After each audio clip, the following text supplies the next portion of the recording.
Welcome to Cade's Kaleidoscope podcast, your resource for holistic health, sobriety, and travel. My name is Preston Wade. I'm here talking with Skylar Young and Heather Young, and we're having a conversation today, and we're interested in talking about being socially responsible travelers. All three of us have done some travel, and we're Christians, and we're interested in traveling in a way we're trying to leave the world a little better than we found it. You know, that's an important principle. And so I wanted to ask, first question, either you can field this one. What are some specific things you do while you travel to do so in a respectful way to the local culture and economy? One of the things that I think is super important about traveling is just doing your research ahead of time. So knowing where you're going and what they're expecting and what the norms are in that place. I think that's fundamental to anywhere that you go. And hopefully it's a part of everyone's travel routine, but you'd be surprised. Sometimes I feel like there's people that they go to another place for the beauty, the scenery, the culture, but they don't really want to experience the authentic culture. Mm-hmm. They want to experience more on their own terms. And I think that if you're a traveler that's really interested in the other culture, you should be open to whatever that truly is, not in a packaged touristic sort of form of that culture. So yeah, I'd say that's the first step, is do your research. So know if there's things that are expected of you as a visitor, or there are norms in that culture that are going to be different from where you're from. Yeah. One of the things, a few things we did to prepare before going in each place. One of them was just a quick review of hand signs that should or should not be used. Can you tell your funny story? Funny stories. Funny story, okay, yeah. So we were in a particularly touristy part of, which means multinational part of Indonesia at one point, walking along the beach. And Heather and I were kind of reviewing hand signs that we know and which ones not to use. And I didn't particularly expect any UKers to be around, but there's a particularly offensive hand sign in the UK that involves two fingers at the same time. And we were just walking past an older couple, and I happened to be making the sign while in conversation to demonstrate to Heather. And oh my goodness, I thought the old lady passing us was going to have a straight up heart attack. She was so horrified. Oh my. And it turns out they were from the UK, so even in Indonesia, you have to be careful everywhere you go. Can you describe it? Yeah. Oh. Yeah. It's so for any UKers listening to the podcast, please don't be offended by this, but it's two fingers, your main two, your big and your middle finger, the rest of them closed in a fist, and it's faced outward from you. Okay. And if I remember correctly, this originates from the Middle Ages, when British archers were renowned, and the enemies would capture them and cut off their bow fingers. Oh my. You see what I mean? And so it's quite a horrible thing, and then you were done. That was your whole livelihood in some cases. So yeah, not good times for them, not good memories, and not a nice thing to threaten anybody with, for sure. But yeah, so we would check the hand signs. And I wanted to hear another indication to share with travelers about avoiding human trafficking. So would one of you like to take this one? Yeah. Mm-hmm. Yeah. Harking to earlier conversation, it's really important, particularly in third world countries, to be aware of exploitative situations. So, for example, in Thailand, a really popular kind of fad going around was blind massage. We were just talking about this. And I think it started with a good idea. Like the first one was a massage parlor for blind people off the streets. Blind people are particularly adept at touch, which is a great fit with massage therapy. And so it gave them something to do. and it was a particularly high quality experience for the customers, which is great. But they did become really popular, and is often the tragic case in third world countries. Many of those blind massage parlors became extremely exploitative. And so depending on which one you went to, you might either be subsidizing a really cool, sustainable economic thing for blind people who have fewer options in Thailand anyway, or you might effectively be subsidizing slavery, right? And so it's really important to kind of understand, don't just blindly walk into establishments like that and use them. Understand who's behind it. Is it ethical? Because subsidizing exploitative practices just perpetuates the cycle. It doesn't do anybody any favors. Yeah, something I spent a month in Thailand on a Christian mission trip, so I wasn't participating in any of the crazy sexual stuff in tourism that they have in Thailand. But I've heard stories. I've met travelers who have, and it makes me cringe. I mean, there are shows in Thailand where women will do incredible things with their bodies, but there's a deadness in their eyes. This I heard firsthand from a reliable source. Somebody told me this. They went to one of these shows with their father out of morbid curiosity, and they watched a woman in a crowded bar do things with her body that nobody would ever imagine possible, but there was a real deadness in her eyes. And so I encourage you, to anybody listening to this podcast, nobody's perfect. We've all done things that we're ashamed of, and if you have already participated in this kind of tourism, and it's never too late to change your mind, and if you are planning a trip, most people are planning some trip, just even if that trip is domestic, even if you're staying in your home country, you can make your travels and make your day-to-day economy in such a way that you're respecting people's right to work, and so, yeah. There's actually kind of a second layer to this, which I think a lot of people don't think about. One of the primary reasons to go to southern Thailand and the islands right now is for drug tourism. Okay. Which, whatever. I think it's mostly legal there.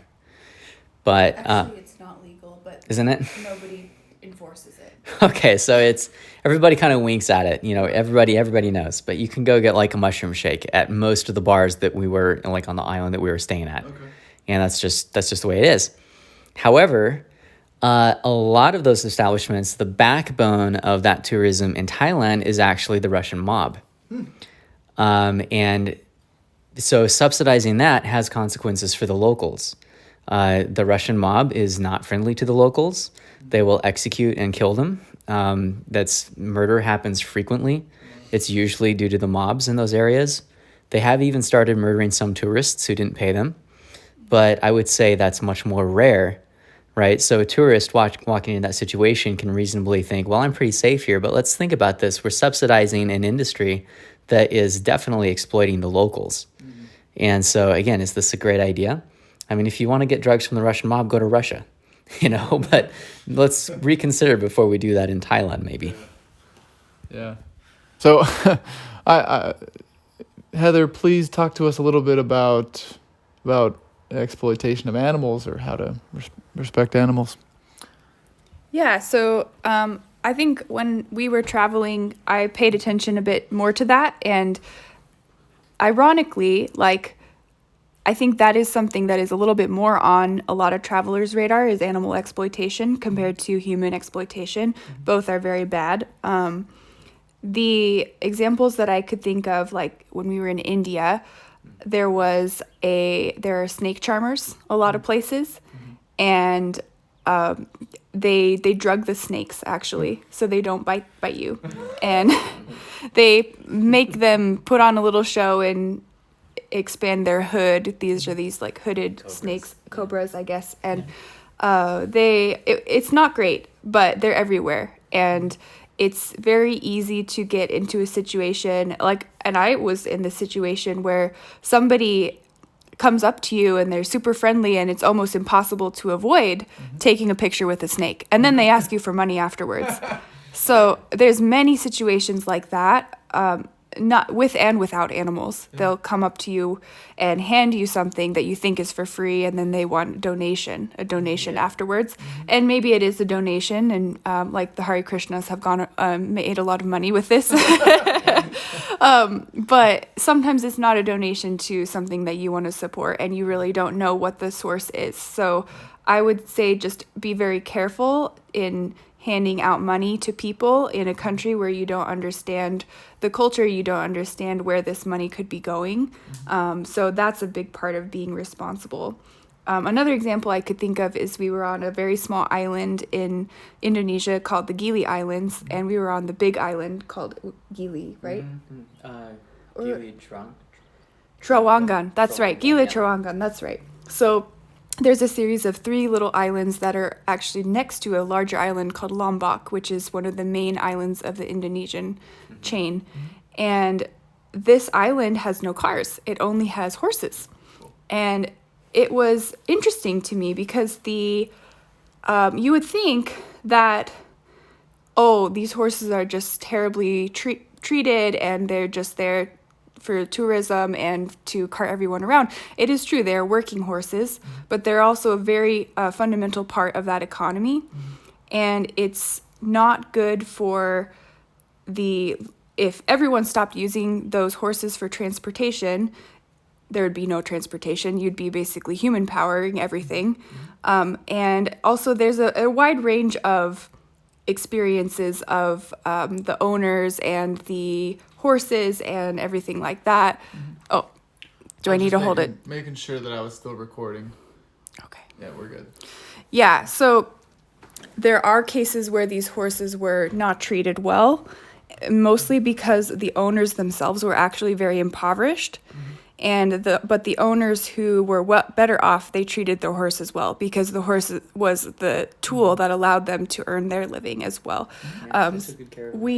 We learned this a lot from an organization that was a rescue organization, and when the horses were not treated, if they noticed there was an animal with an injury that was still being worked, they would try to talk to the owner and be like, can we help you out, take care of your horse better, and try to rehabilitate that animal. So it was cool, and it kind of changed my perspective because I came onto it thinking, all these horses must be mistreated and this is bad, but it's not universally bad. I don't think that working animals are universally a negative. So that's just something to be aware of. And also there's nuance when you're dealing with animals. So yeah. I could talk about scuba diving.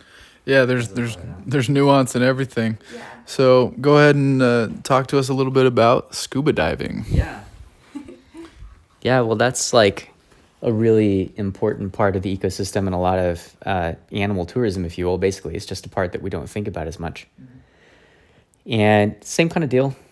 There's really cool dive spots or resorts all over the world that are more focused on the ecological ramifications of what they're doing. And I would recommend seeking those out or prioritizing them and working with them because they'll focus, of course, on seeing amazing sights that you can never imagine, but also education, also learning about the ecosystem. Also, they're usually active in training or teaching locals on how to steward this resource that's kind of new to them. Many of the islands in Indonesia, for example, haven't ever really interacted with their reefs much. And now that it's a tourist thing, they're taking boats out to places that wouldn't ordinarily cast in an anchor and ripping up big chunks of reef because they're trying to drop off scuba divers, ironically. So in the pursuit of their industry, they're actually wrecking the thing that causes the industry. And some of those areas are completely decimated. So picking places that will work with the locals, the local ecology and education to help steward these resources or these ecosystems, I think is also something we can do to help with that. Oh yeah, there was a really cool, Heather just mentioned a thing we did with an ecotourism dive. So that's fun, ecotourism. Okay. Where they actually took us out and we gathered an invasive species called crown of thorns from the Chinese Sea that is down in Indonesia. These things get up to like a yard wide. They're huge. Starfish that are covered in poisonous thorns. if you touch one, you'll blister and bleed within seconds. And they can destroy a swath of coral 3 feet wide by 21 feet long, I think it was, in a day. Oh my. I mean, they're just, prolific, and they eat a lot. So we went out, and on that one dive, I think we gathered about 50 of them very carefully with giant tongs and took them up on the shore to die. So a fun way to kind of work on helping correct an imbalance that was introduced by introducing a native or a non-native species. Introduced by humans? Yeah, for the most part. We were more digital nomads. We were working generally in business districts or downtown cities. Red light districts are not our form of entertainment, so we generally avoided them when we knew where they were. We found some. We were walking home late through a really usual part of downtown Taipei, Taiwan. Business district by day, main thoroughfare, and then at night, one of the alleys is just lined, and I do mean completely, the wall was covered in women. And as we were walking past home extra late one night, and so by night, this very ordinary area was part of the red light, and you could, of course, walk in there and take anyone you wanted. So it is everywhere. It's very common. We saw it mostly in Asia. I didn't know how to find it as well in Eastern Europe. I mean, we didn't really see it as much there. But yeah, so it was around, but we generally knew where it was, and so we knew to avoid it because, again, that's not really a thing that we engage with personally. Yeah. All right. And now as we continue this conversation about travel, do you have any stories, just a story from your most recent trip or one of your recent trips that really stands out that you'd like to share for the audience of this podcast? You can tell your story in a way that keeps it vague enough that you're not sharing personal details to anybody, but... I'll share one. One of my favorite stories I like to tell is about Indonesia, and we did spend the majority of our year in Asia. What year? 2019. Yeah, so this was actually the same island where we were on this eco scuba dive that Sky had just talked about. And on this island, the really only other thing going on aside from scuba diving is a volcano. And there... So this volcano, maybe Sky will add some details after me, but it's an active volcano. It's a very extremely active volcano. And for anyone from the U.S., if you've been to Yellowstone, it's essentially a geyser basin, like a huge geyser basin that's active all the time. And we decided to go up there because usually if you were on the island for more than a few days, which we wanted to spend one day going to this volcano. And in order to get to the volcano, there is a system for it on the island. And the owner of the resort where we were staying, they called some young guys, did not speak any English at all. They owned a couple of motorcycles though, or dirt bikes, I guess. They were more like dirt bikes. And we paid them, and they said, okay, one of you, they just pointed, each of you go on the back of this motorcycle, this dirt bike. And we did. We dutifully got on, and off we went. And it was not a paved road. There's not paved roads on this island. There's barely even gravel or any kind of maintained road on the island. So we went around the island for, I would say, almost an hour. And sometimes we had to get off and cross some rivers and walk and navigate portions of the road that were too dangerous to go on the dirt bike and ride. And then eventually we get all the way around to the other side of the island, and we start going up this riverbed. And there's water flowing through the riverbed, and it looked like a pretty normal riverbed to me with rocks and plants growing on either side. We get higher and higher, and the riverbed gets narrower and narrower, and you also start to notice steam rising from the water. So it's not cold water, it's actually underground hot water that is coming directly from the volcano. Cool. And so eventually we got to the point where we couldn't ride on the dirt bikes. We had to walk. And it wasn't really that far. It was maybe a mile further or so. So we went up, we hiked with these guys. And it was, I tell this story because it really changed my viewpoint on safety. And like, I'm a very adventurous person. I love taking risks. I love adventure. I don't mind putting myself in a bit of danger. This was like no safety rails, though. Nothing was there between me and like scalding my foot off in the river that was right next to me. And nothing was preventing me from accidentally stepping where I shouldn't in the volcano, which we actually, perhaps unwisely, we went into the volcano. We went into the crater. This was the crazy thing, is I was thinking, if this was in the US, no one would ever be allowed anywhere near this. Like, you could probably you could come up on the little lookout platform and look over the volcanic crater, but you wouldn't be allowed to go in the volcanic crater. But there it's like, oh yeah, of course. Like, of course everyone who goes to the island wants to go in the volcanic crater. And it was awesome. It was amazing. It was was hard. Breathing? Oh yeah, because there's so much steam rising from the volcano and from these vents that the air was so moist and hot and sulfurous. It was amazing. We've got pictures from that day, and I still think about it, and we are just so like protected and safe in our little first world nations that it's pretty amazing. But I would recommend that kind of experience for somebody. There's very few places on earth where you can even have that experience anymore. Yeah. Yeah, sure. Yeah, still recording. Cool. I think one of my favorite days was Taipei. I feel like that's one of the few cities I've ever seen where I could enjoy living there. I generally like a little more elbow room. But this just kind of typifies city life in Taipei. We stepped outside our front door. We caught a bus a block away that went to the end of a street nearby.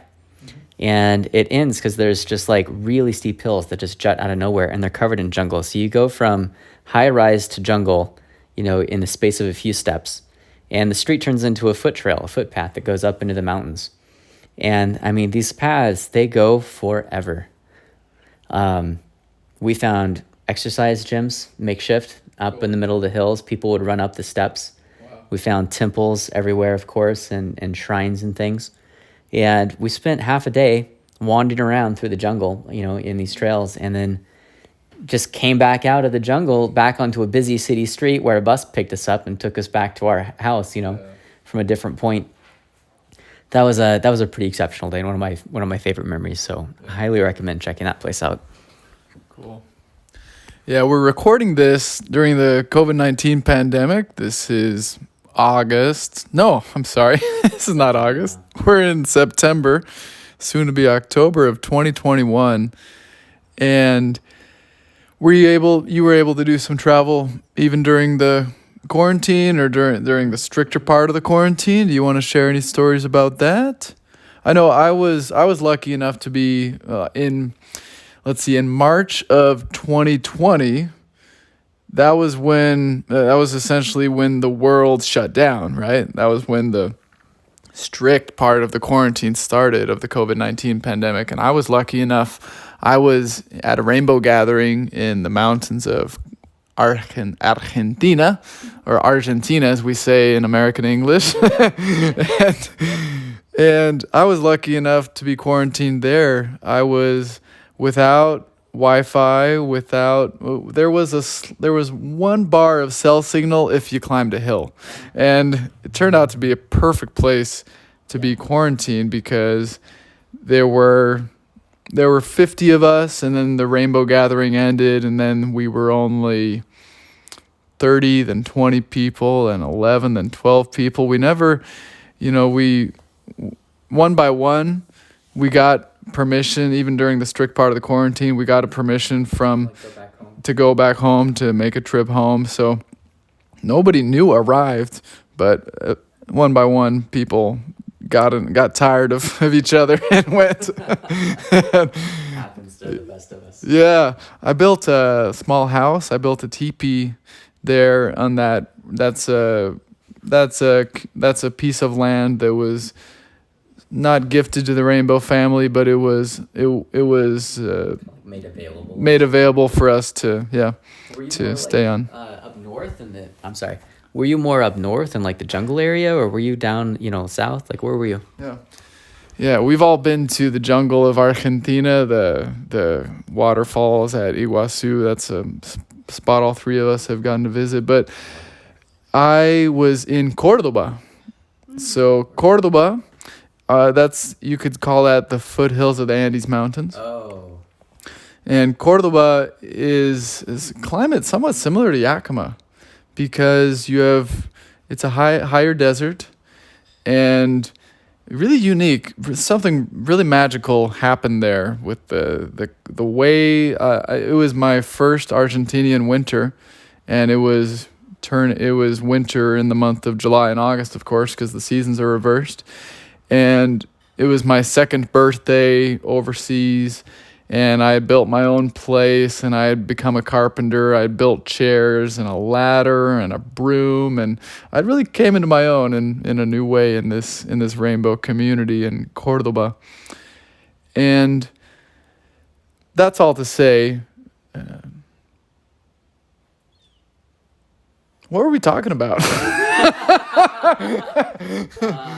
were you located? And COVID. Yeah, when traveled during COVID. Yeah. So I was lucky to be able to I was overseas when this pandemic started, and eventually I got tired of living with 6 other hippies, and so I got a permission from a local mayor who he got me a permission, and I was able to travel about 140 kilometers. That'd be about almost 100 miles, just to the closest town, or one of the closest towns there in Capilla del Monte, or Capilla del Monte if you speak more neutral Spanish. Yeah.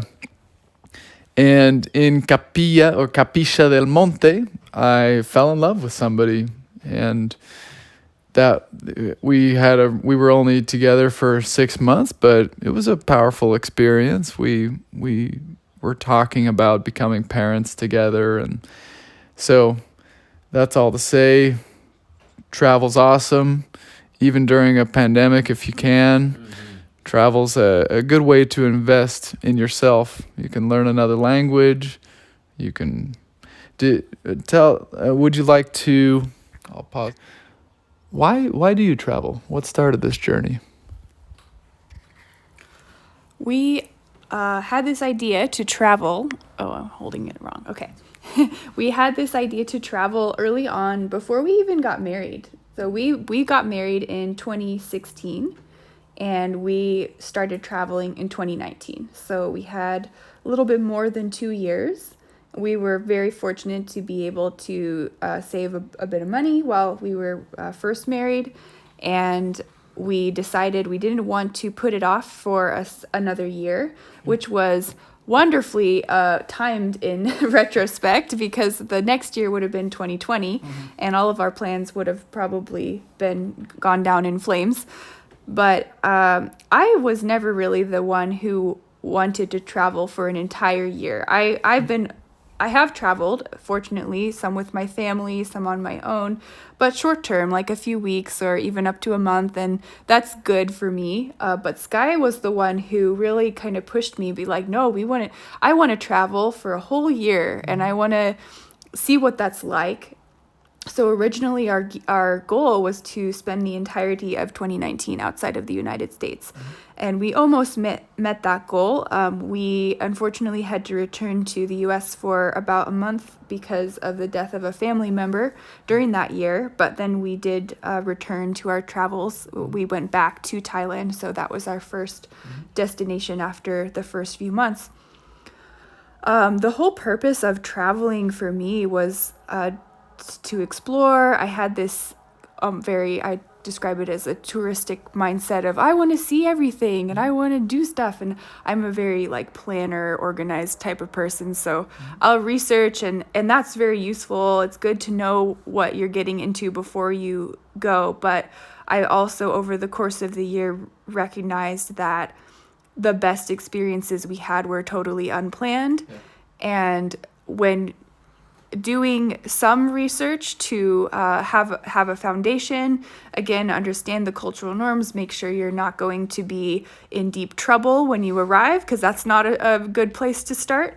But really to leave time unscripted, unplanned, and all of the best things that we did and experienced and the people we met all happened after we showed up. So I always tell people, if you want to travel, just show up.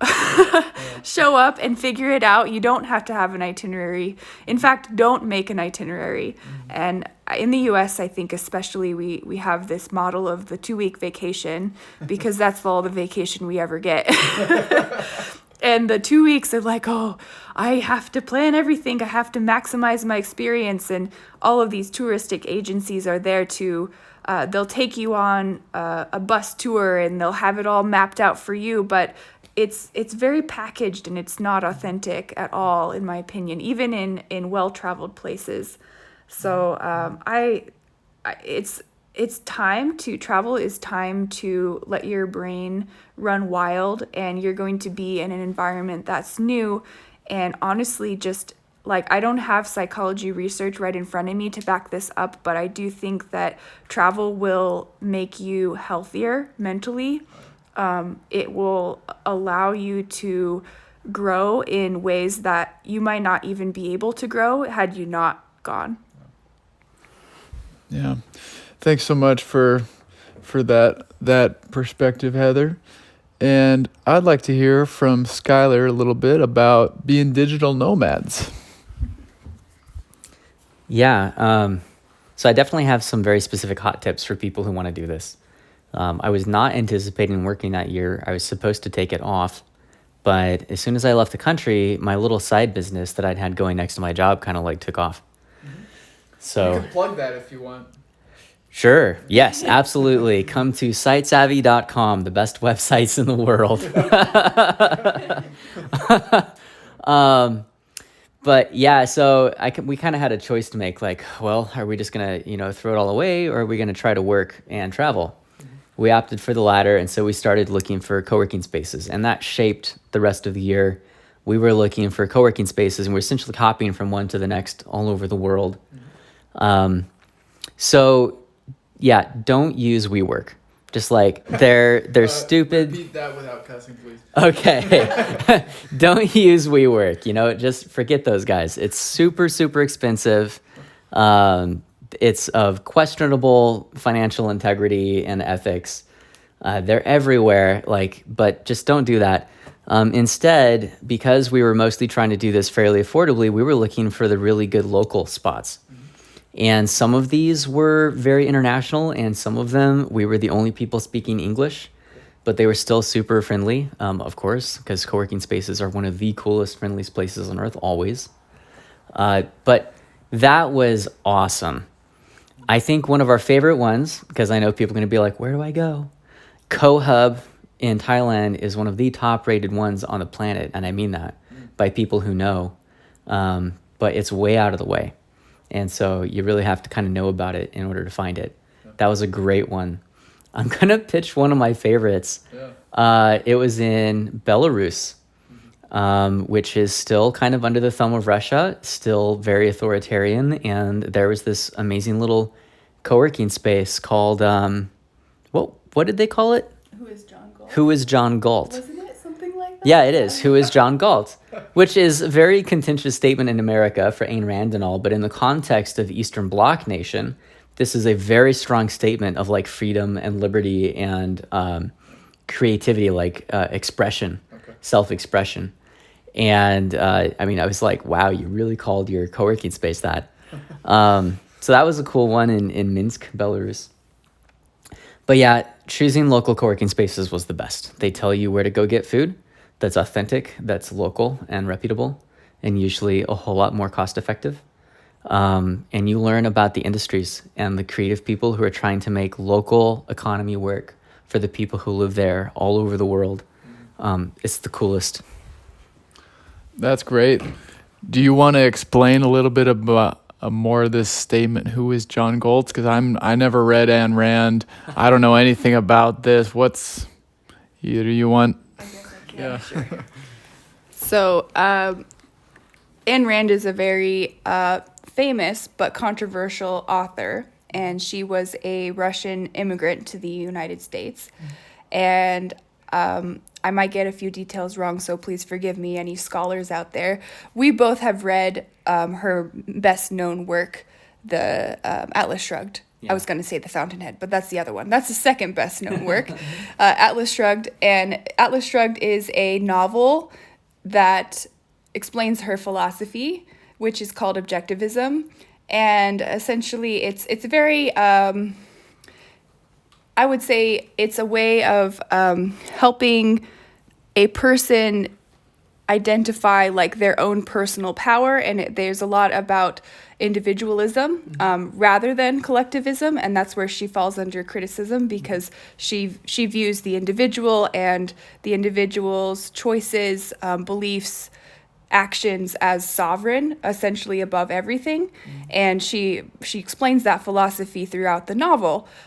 So anyways, there is a phrase in the book that comes up, who is John Galt, because it's a mystery. We don't know who he is in the novel, and eventually find out who he is. And the premise of the novel is that all of the world's creators have disappeared. So all of the business people, all of the creative, like even artists and the creative people who are the engine of society, in her opinion, disappear and go to this unknown location. And John Galt is sort of the mastermind behind this whole scheme. And it's a very entertaining read. I think it is well written, regardless of whether you end up agreeing with her philosophy or not. I think she is a good writer. It is entertaining. Yeah. That's just my opinion. That's great. So it's a book by Ayn Rand. Yeah. Okay. Cool. Thanks for that. Welcome back to Cade's Kaleidoscope, your resource for holistic health, sobriety, and travel. This is a podcast where we talk about holistic health, sobriety, and travel, like I just said. And under the umbrella of holistic health, I like to talk about our faith. We're all three raised Christian, and there's some nuance, but we were all three raised in. Were you raised in Yakima as well, Sky? Washington State. Yeah, we're all three raised in Washington State in Protestant churches. And this is a very specific brand of Christianity that's American, United States, Christianity, Protestant theology. And we were all raised, I was born in 91, born in 87. Yeah. So you're born in 87, I'm 91. Yeah, so that's all to preface this conversation about our faith. This is the faith we're talking about, and we've all had different journeys and reasons for why we've stayed in this faith. And so let's get the conversation started about Christianity, or about our faith in Christ, or our relationship with Christ, better to say. Do either of you?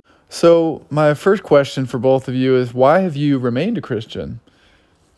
Even in the face of so many, difficulties in organized religion, why have you decided to remain a Christian? Because it works for me.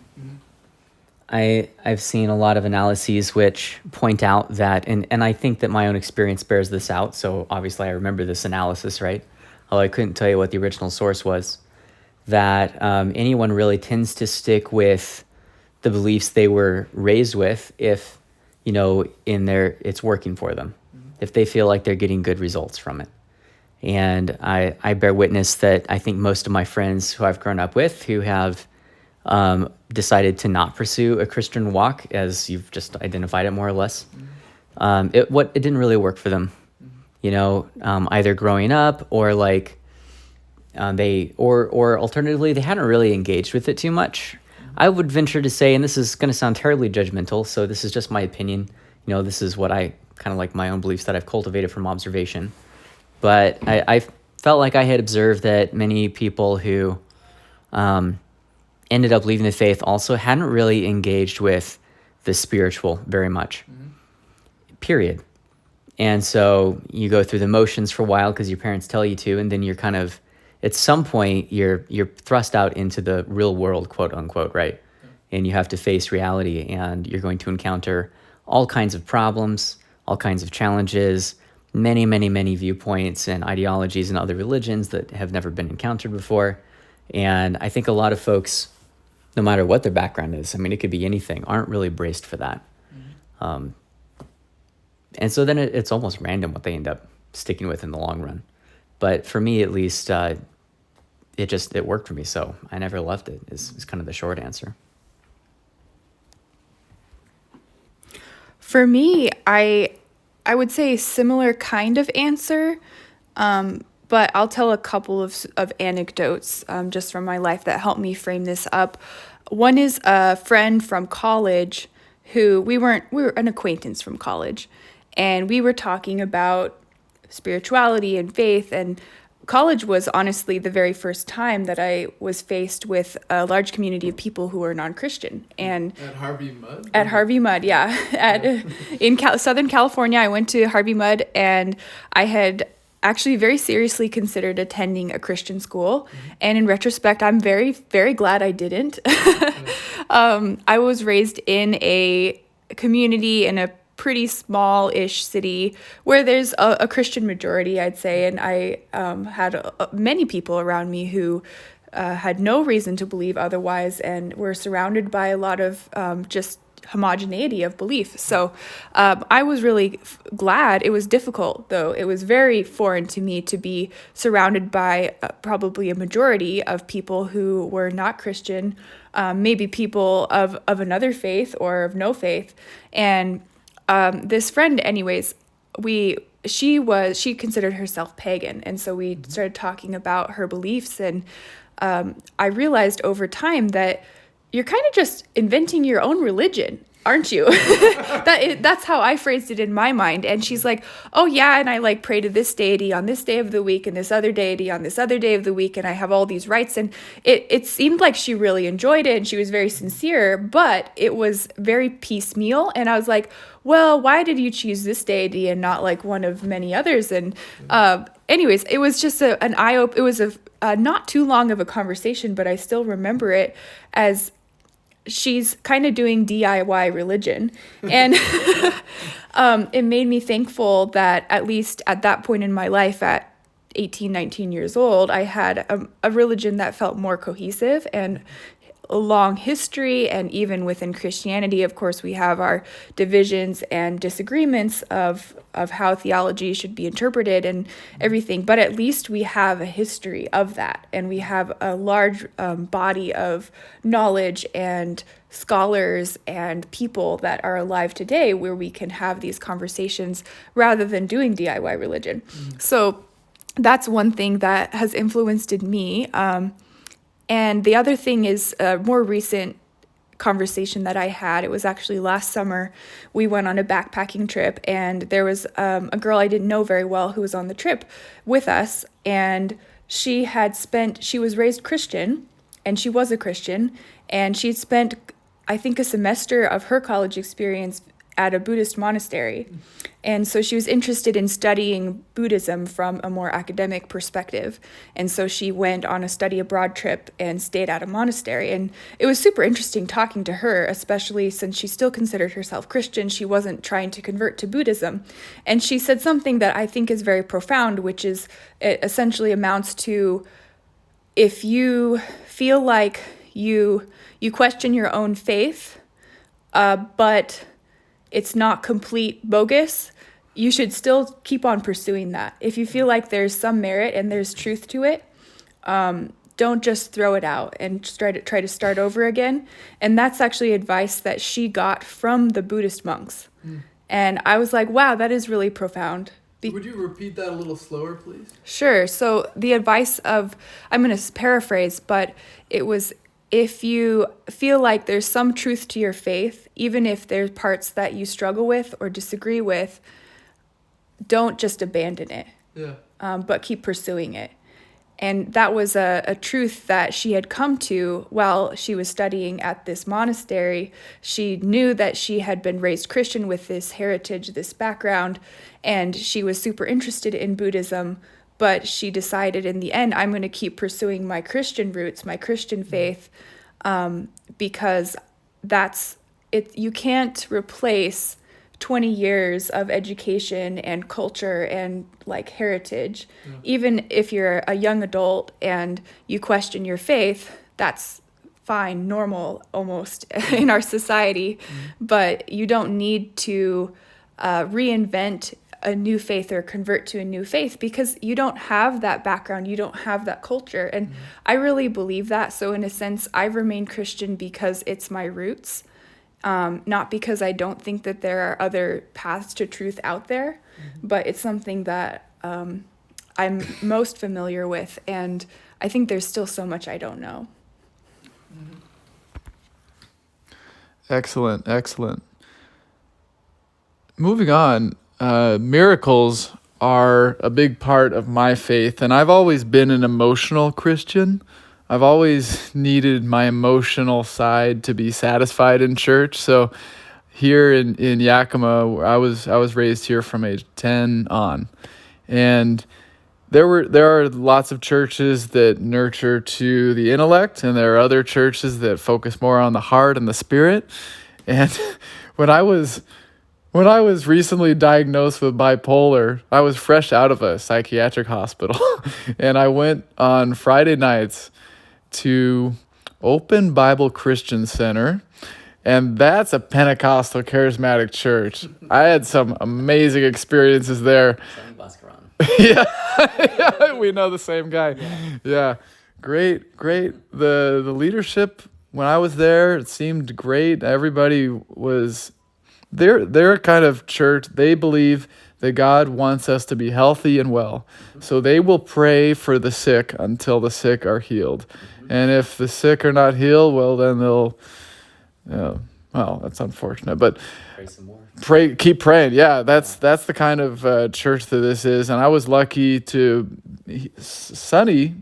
Dr. Sonny, he's a medical doctor and Pentecostal charismatic Christian, so he'll be up on the pulpit going and he'll be praying in other languages. But when I was there, I was being medicated for the first time in my life, and that was rough. I was turned into a zombie by these medications, and on Friday nights, they would pray for me. They would put their hand on my forehead, and then sometimes there would be 3, 4, or 5 people praying for me at once. And there really is something called a baptism in the Holy Spirit. Other cultures have other names for it. There's Amrit in India, baptism in nectar. But for me, I felt in that church and in other churches, I felt the baptism with the Holy Spirit, which is something for me. It started in the top of my head and an electric energy that traveled down my body, reaching my fingertips. And one time I actually got slain in the Spirit. That happened at an LDS church in Mexico. When a child just being this is a child I used to teach at the elementary school that this child attended, so he and I were very well acquainted. And he was being goofy after church. I was sitting with my back up against a wall, and he touched his forehead to my forehead, just being goofy or whatever, but without meaning to, he paralyzed me for a second. I lost control of my muscles, and I slumped down against the wall, and that was a spontaneous event, but there's some power in this. And so I wanted to ask you both to share stories about miracles. And what I just described, even though it may not qualify as a miracle by some people's standards. That was a miracle for me, this feeling, this acknowledgement in my body with something that I knew was true in my mind. So do you want to share a story about a miracle? Sure. Mm-hmm. Yeah. So there's a couple of events in my life that I think of as miracles. And the earliest one that I remember, I was actually a teenager, so I wasn't when I was a kid. I was in Hawaii, and I had hiked the Nepali coast with my mom and one of my mom's friends. And we got separated on the trail because I was, I think, 14 or 15 or something, and I was just wanted to speed ahead, and they were kind of slow and they were going to take forever. So, and they said, "Oh yeah, you can go, just wait for us at the end. It's only a one-way trail. How bad can it get?" But it turned out we got pretty separated, and they had decided to camp right at the beginning of the beach, and I was way at the other end of the beach. Eventually we did find each other. It was all fine in the end. But while we were separated, I had quite the adventure, and I was, again, kind of an adventurous person, not maybe the most wise, but I made the decision to swim around this point to another beach that was on the other side of this cliff, essentially, and which is right along the coast. And I guess when the tide is really low, you can walk there safely. But all these people were talking about the beach and how cool it was. And I was like, well, I'm a strong swimmer. I have been a competitive swimmer a lot of my life, and I wasn't afraid of the ocean. So I was like, I'll just swim over there. It'll be fine. And I did. I swam over there, and it was totally fine. And the beach was really cool. But then I started feeling a little bit nervous, oh, I'm alone, and I'm only 15 years old, and I don't know who else is out here, and the people on the other side seem really friendly, but I'm not sure. I feel a little bit apprehensive. And then the way back, it was actually quite late in the evening, late afternoon, evening time, and the ocean started to get a little rougher. So I started swimming back, and the ocean was definitely rougher, and I could feel, even as a strong swimmer, this current that was preventing me from making progress back the way I wanted to go. And I wasn't ever really at the point oh my gosh, I'm going to drown. But it was definitely one of those moments where I'm like, this was really dumb. Maybe I should have had someone look out for me or something and just make sure I'm okay. And I had not told my mom or her friend where I was, and I had only been talking to some other hikers who were on the other beach. And I started just thinking all these things in my mind, and on the cliff I see this person, and it was a youngish man, older than me, and he had what looked like a fishing pole. And he looked like a white guy, not a native Hawaiian person. And I was like, that's weird. How did he get there? Because he was halfway up the cliff, and the cliff is very sheer, and he's not actively fishing either. And to me, he was an angel, and he was sent there to watch for me and just make sure I was okay. And just knowing that there was a person or an angel or someone there watching me swim back, I was like, okay, somebody's looking out at least if if I drown here. Yeah. And I finished my swim, and it was harder for sure to make my way back to the first beach, but I made it. So that's my miracle story, and I'm grateful. Yeah. If you turn it towards me, I can see. Yeah. Well, for me, my miracle and my anchor are separate. The anchor came, I think, when I was about 14, and I made a peculiar decision, I think, to be stubborn in my faith. No matter what, I will never deny God or Christ specifically. And that had more far-reaching ramifications than I would know, because it set me on a path of slow but steady discipline, I guess, in my pursuit of that relationship. And what's really weird about this is that I'm a fairly intellectual guy. I mean, I guess when we started this question of religion, I was like, oh, well, from an analytical, an analysis would be that it worked for me. The harder part for me to talk about always is the emotional or relational component, because I just don't think we even have a lot of words in like in English to really describe this very well. And it's not a part of our fabric as much, at least not for me. But that decision, it bore fruit, and the subsequent relationship with God is the thing that really holds me here. And it's a thing I can't tell to a lot of people. It doesn't make any sense. Like, I don't have words. They're like, well, you can't see him. I'm like, he's more real to me than you are. Literally. So this is all a silly conversation about whether he even exists, to someone like me. Mm-hmm. But miracles have happened. We didn't know that, though. I think my family was raised in an extremely conservative sect, and we were kicked out eventually for getting too involved with the spiritual side, the Holy Spirit. And then it was quite some time later before we discovered that, even things like miraculous healing could be possible. Mm-hmm. My dad had a broken back at the time and was bedridden, and my mom had a very complicated disease as well she was just about at the end. And this was in about 2010.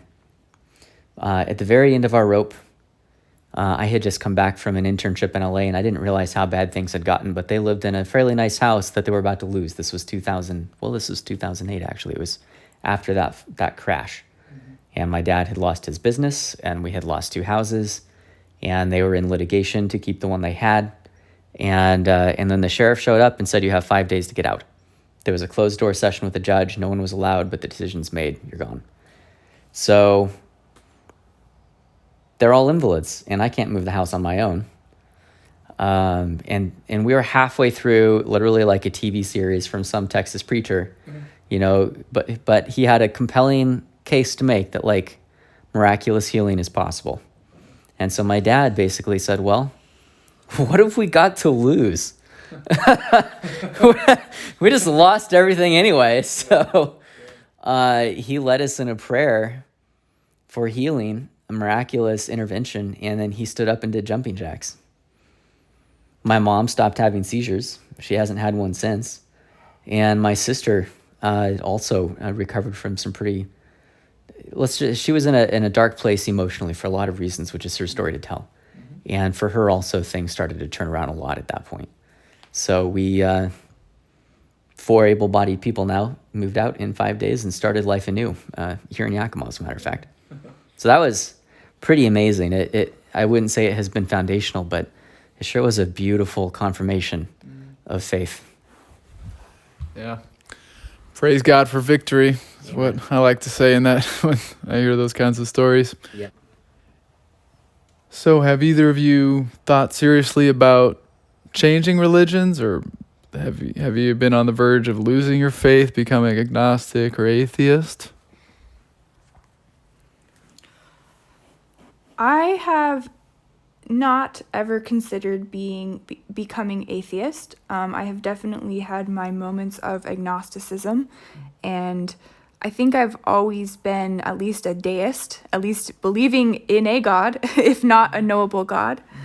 I think I am too much of a spiritual person to neglect the spiritual realm entirely and to become a materialist solely.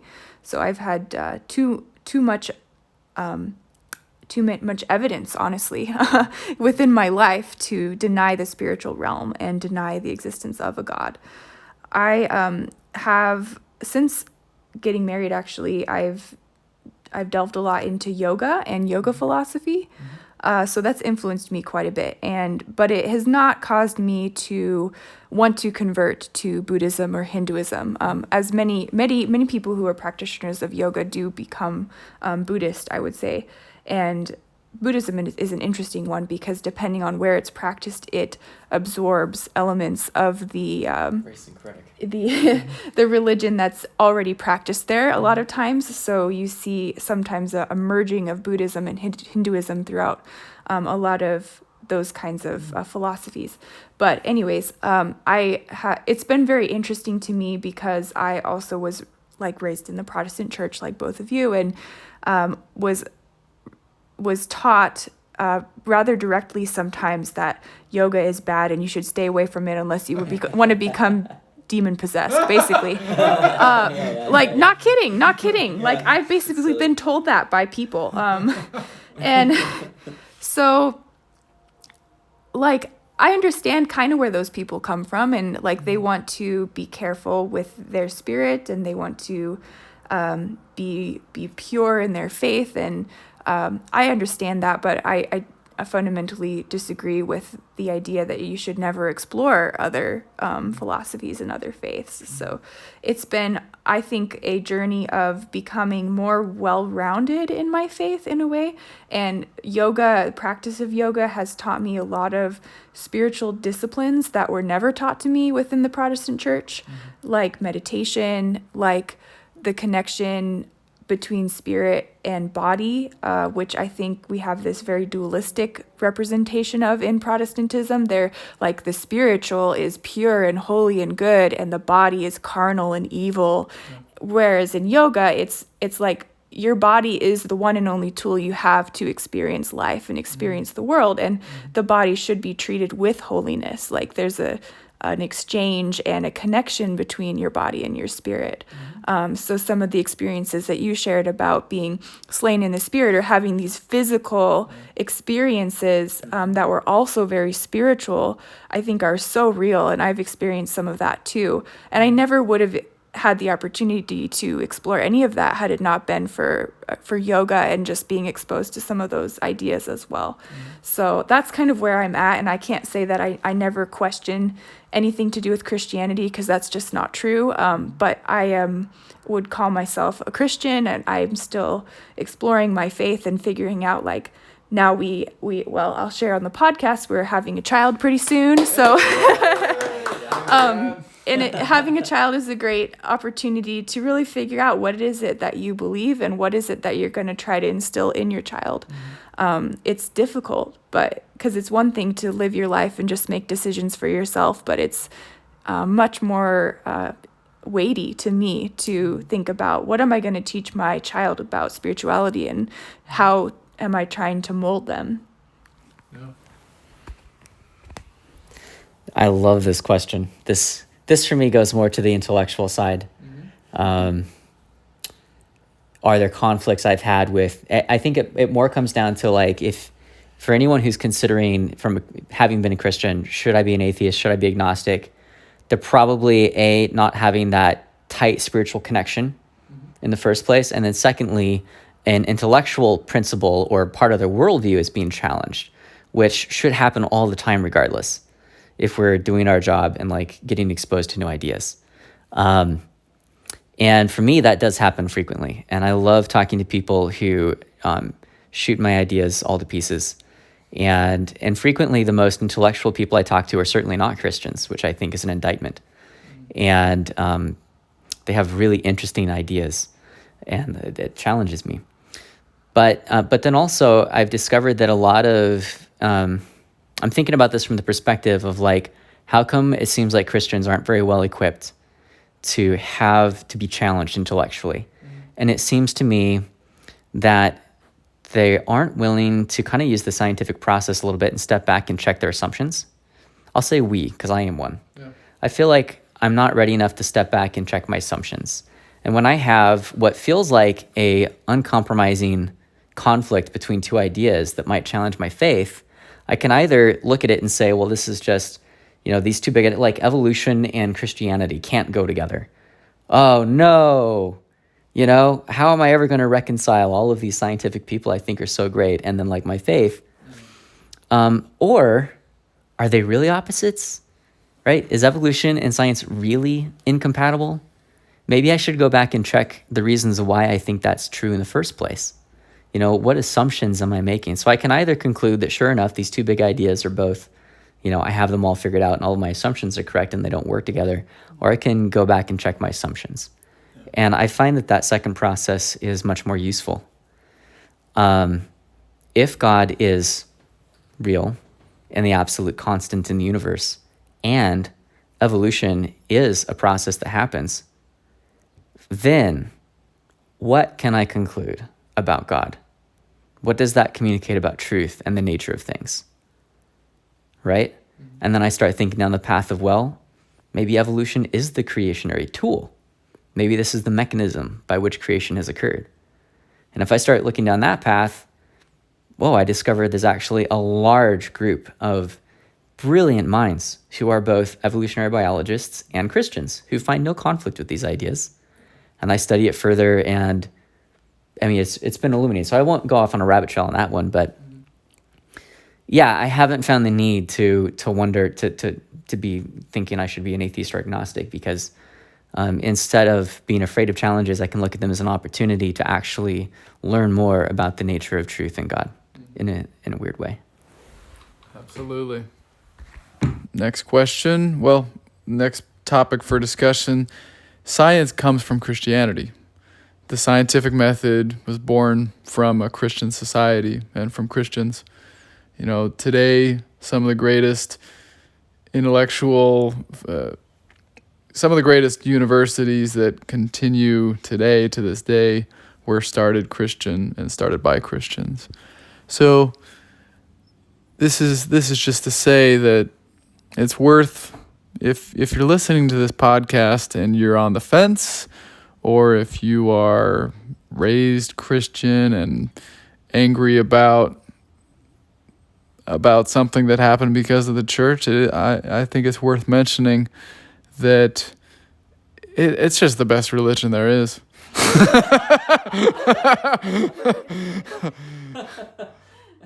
I've studied with Hare Krishnas, and I thought about becoming a Hare Krishna, and they taught me that we are born with karma from our past lives.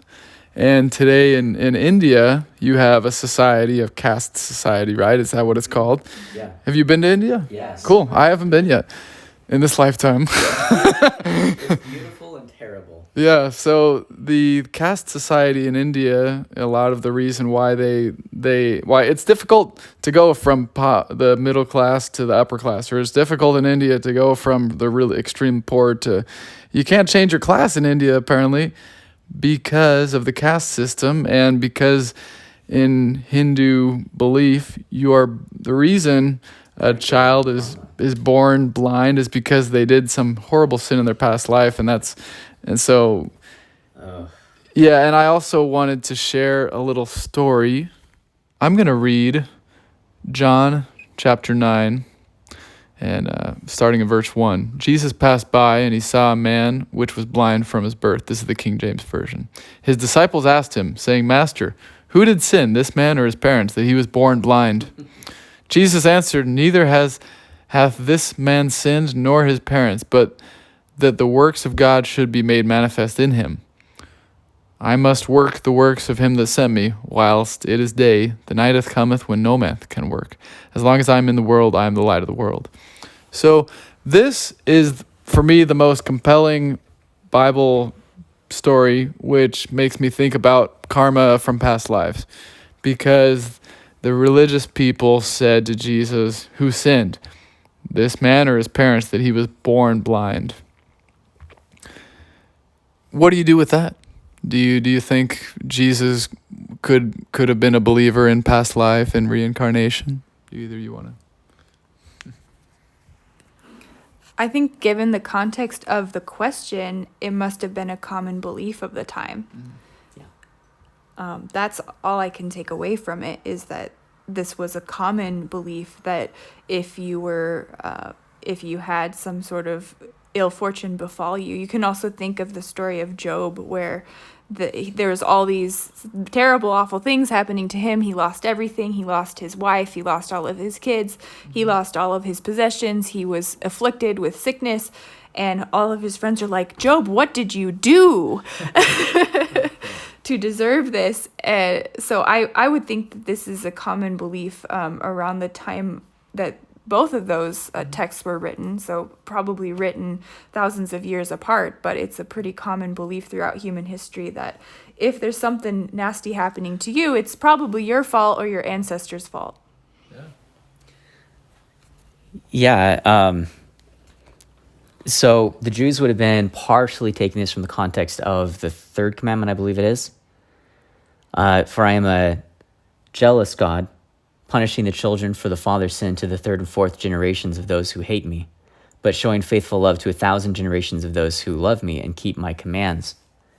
And even Jesus talked about principles of reaping and sowing. You reap what you sow. And that includes intergenerational culture, I believe, like in a family culture or society. So there's some component of this for sure, but it's not the same as karma. I believe that this has been my own understanding of these things, that this is more like a description of how the world really works. And if we pull in modern topics like epigenetics, it's really easy to see how certain behaviors or patterns of behavior can easily span generations, right? Once we get that ball rolling. But what Jesus brings into the picture is the beautiful thing that is so unique in this religion. And it's that no matter what the history is, that you have redemption. You have the option for redemption. And it's the hard road, but especially when you're trying to encompass this like in your family. So I'm part of a multi-generational plan that my parents started to redeem our family culture, which has been little sketch, for some generations back. And they were like, we're going to turn this around, but it will take time and it will be hard, but it's beautiful. And it's that belief that we're not stuck, that we can move forward. And not to make it sound as if the Bible was completely fatalistic. At the same time, that same law that I just quoted from said that when it comes to punishment, you can never punish the family members of someone who commits a crime. So there wasn't this guilt by association, which was common practice in the day, where you would massacre a whole family, for a crime. Yeah. We'll pause the podcast here. You're fine. You're fine. Got friends coming in. Hello. So you were saying we had some guests arrive, obviously, here, and so you had been talking about guilt by association and God punishing the sins of one generation on another, and right, yeah, and let's make no mistake, this is deep waters, theologically. So it's not a simple issue, but it's not the same as karma, and I was just kind of recapping the story and saying that in other ways, the Israelites were really unique in their day in ancient history for even legally not allowing guilt by association. So Babylonian law was codified that if an official committed a crime against the king, his whole family would be destroyed, and then his house razed to the foundations. And the Israelite code, by contrast, sanctified life and said, no, if one, it's very surgical. If you have the death penalty for certain crimes for that one individual, only if there's multiple witnesses, and then the whole community is responsible for it. It's a communal execution, which is a strange idea. And I'm not necessarily endorsing these things, but it was very, very protective of saying we have to go out of our way to ensure that we don't have splash damage from this stuff. Okay. And then certainly you come to the time of Christ, and you understand that the whole arc of everything was towards grace, was towards redemption. And of all of the prophets and the forefathers in the ancient history of the Bible, it all says they were looking forward to the coming of that one person. And it's absolutely beautiful. Yeah. There are people today who consider Christ, this figure from 2,000 years ago. There are people today who consider him the culmination of prophecy written by the people we call today Jews and Israelites. And I'm one of those people. Yeah. And in the person of Jesus Christ, there really is something. There's been no historical standard of goodness as powerful as Jesus Christ. And to this day, it's impacted both of us. I know my parents have the marriage they have thanks to their foundation in Christ and their church. So, we're both in our 30s. We're by no means experts on life. We feel like we've got it all figured out. No, I do. Certainly not. No. Yeah. So we're try. I get humbled every now and then. I think everybody does, and it's important to go through everything with some humility, but 5 years ago, I was an open-minded, seeking agnostic. I called myself an agnostic who's seeking. I remember that. Yeah, and I visited Heather at Harvey Mudd, and I spent Thanksgiving with her and her friends. And in that time of life, I was taking a break from the Christian church because I had overdosed a little bit. Yeah. So, but It's easy to do. I've come back around to today. I practice a somewhat liberal kind of American Christianity, and I practice I worship. But that's all to say that Christianity is an ancient religion, and it's been around a lot longer than you and I. Yeah. Do you have anything you'd like to say? Have you experienced other practices of Christianity? Yeah, sort of. Mm-hmm. Catholicism. I've been to some masses, watched. They wouldn't let me participate, which is fine. I get it. I was raised Seventh-day Adventist, which is a particular strange brand of Protestant offshoot. You're vegetarian? I was raised vegetarian, Yeah. yep, for religious reasons. We got kicked out of that church, and we thought, this is great. There were so many problems in that church, so many politics, and now that we're going to Sunday churches, like everything is going to be perfect. The people will only be love and grace and faith, and after bouncing around through 8 of them in fairly quick succession, of course, we had all of those illusions dashed, and realized, shoot, pretty much just humans suck everywhere, is my conclusion. And I credit myself with being smart enough to realize it wasn't just Christians, that were pretty effed up and mean to each other. Yeah. But I did really carry a big chip on my shoulder about it for a very long time. And I would say for a good decade, I really didn't go to any church. And it's taken me a long time to, if I'm honest with myself, to humble myself enough to be like, well, I'm really not all that much better, to be honest. And, so there's no reason to carry that chip around anymore. Yeah. But yeah, New Ageism, I dabbled around with Buddhist philosophy, Chinese philosophy, I particularly loved. Kind of during my time away from the church. I was still trying to understand certain concepts in a practical way, like faith, And I found some helpful guidance from other sources. And then more recently, I've come back to a much more, not quite sure what to call it, but biblical study. Yeah. And it has, in a new time of my life, been extraordinarily fruitful. I love it, yeah. Yeah. What did you enjoy, or what stood out about Chinese philosophy? I liked reading the Proverbs Okay. from the Bible the most because I'm kind of a pragmatic guy, Yeah. and those gave me some real hard and fast rules to live by. Yeah. Well, Confucianism and Chinese philosophy are rife with, thousands upon thousands of Proverbs, if you will. Yeah. So yeah. I found it to be very practical, really, and also starting to understand some of those ideas after building a framework of sort of proverbs from different nations, I suppose. Then I started going down a little more of a, how would I describe it? Spiritual path in New Age circles, using New Age terminology.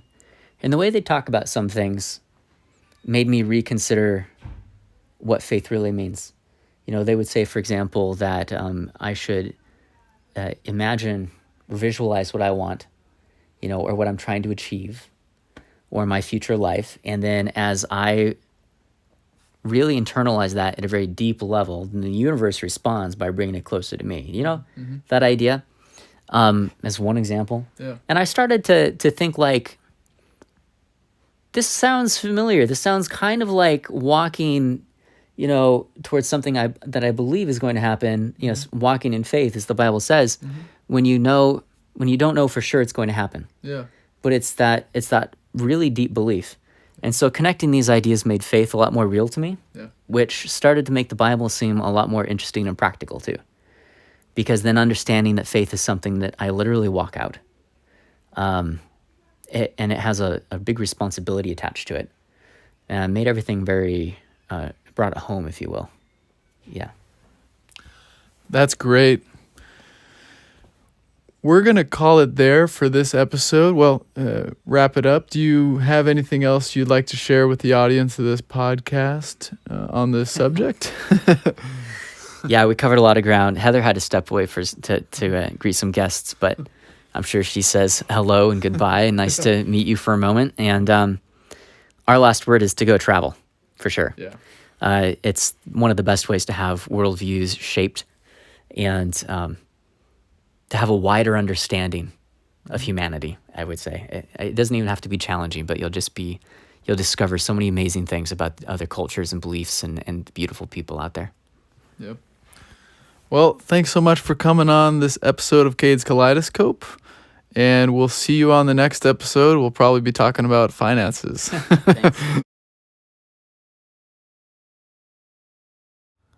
Thank you so much for listening. This is Cade's Kaleidoscope, your resource for holistic health, sobriety, and travel.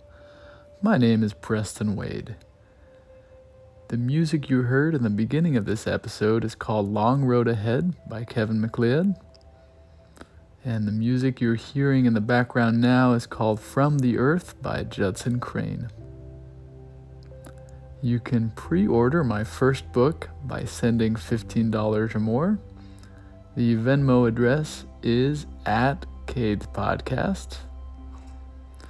The PayPal URL is paypal.me/Cadespodcast265. And the address with Cash App is $Cadespodcast265. That's Cade's Podcast without the apostrophe 265. Please follow Cade's Kaleidoscope Podcast on Facebook, TikTok, and Instagram. The links are in the description. If you would like to have your content sponsored or included in this podcast, you can contact me. My email is cadespodcast265@gmail.com. And that's cadespodcast265@gmail.com without an apostrophe.